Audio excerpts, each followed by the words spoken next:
Magandang araw po sa inyong lahat. Ako po si Manuelo Elong de Guzman. Ako po ang anak ng isa sa mga naging magiting na kapitan dito sa Barangay Amihan na si Cap Bong de Guzman. Ako po ay tubong Amihan. So dito na po talaga ako pinanganak, no? Bata pa lang po ako, nasaksihan ko na po ang pagtulong ng aking pamilya de Guzman. Una po, siyempre, nung panahon pa po ito ni Cap Mar de Guzman na naging kapitan po ng habang panahon. Marami rin natulungan. Magmula po hanggang sa aking ama na si Cap Bong de Guzman, kasama si kanyang asawa, mother ko, si Kapitana Osang. Nakita ko po kung paano sila tumulong at siyempre ako rin po minsan talagang tumutulong din po, no? Nakikita ko po kasi yung mga tao na kung gaano sila kailangan ng tulong. So sa madaling salita po, ang inspiration ko is yung aking magulang na siyempre si Cap Bong de Guzman and Kapitana Osang de Guzman.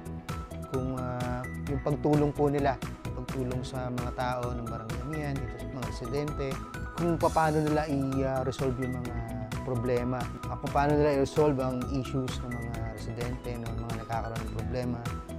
At ito ay yung pagtulong nila na walang hinihingi talaga na kapalit. Gusto lang talaga nila yung ma-resolve yung problema ng mga tao.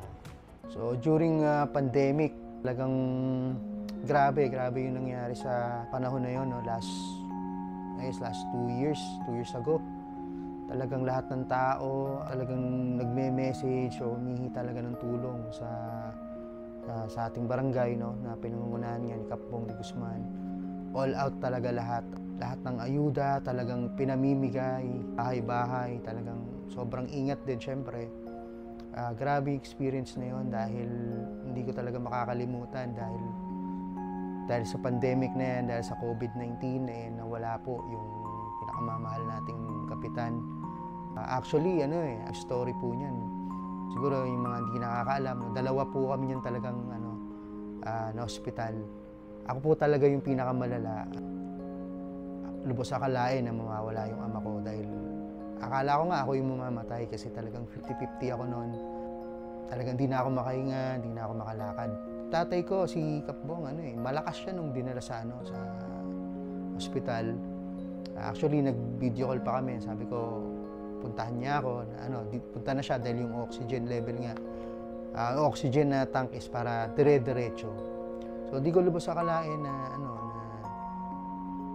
pagpunta niyo doon is, yun na nga yung last na usap namin.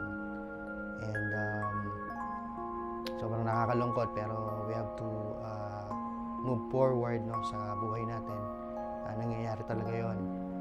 And, yun din yung yung parang naisip ko na baka ipanalit niya yung buhay niya para sa akin dahil ako talaga yung malala noon, sabi ng doktor, sabi ng sa ospital.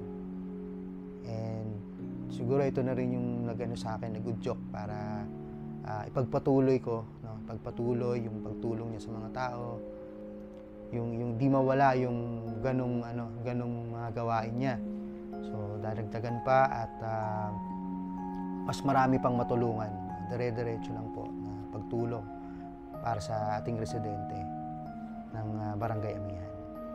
Kwento ko rin yung last na namin, hindi ko makakalimutan yung last na breakfast namin kasi halos sabay kami araw-araw kumakain sa umaga. Ang huling salitang na banggit niya na sabi niya is tulungan niyo yung Amihan, tulungan niyo yung Barangay Amihan. So yun yung tumatak sa isip ko kaya nag-decide na ako talaga na mag-apply bilang kagawad dito sa ating Barangay Amihan. Kaya kami po ay sobrang proud sa aming ama, no, ama ng Barangay Amihan, si Cap Bong de Guzman, dahil siya po talaga ang tunay na pandemic hero dito sa ating barangay.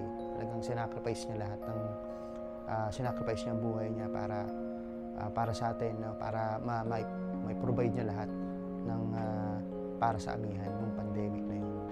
Yun lamang po. Muli ako po si Manuelo Elong de Guzman. Number 6 po ako sa Balota, tumatakbo bilang barangay kagawad. And abangan nyo po yung next video para sa aking plataforma. Yun lamang po, and magandang araw sa inyo.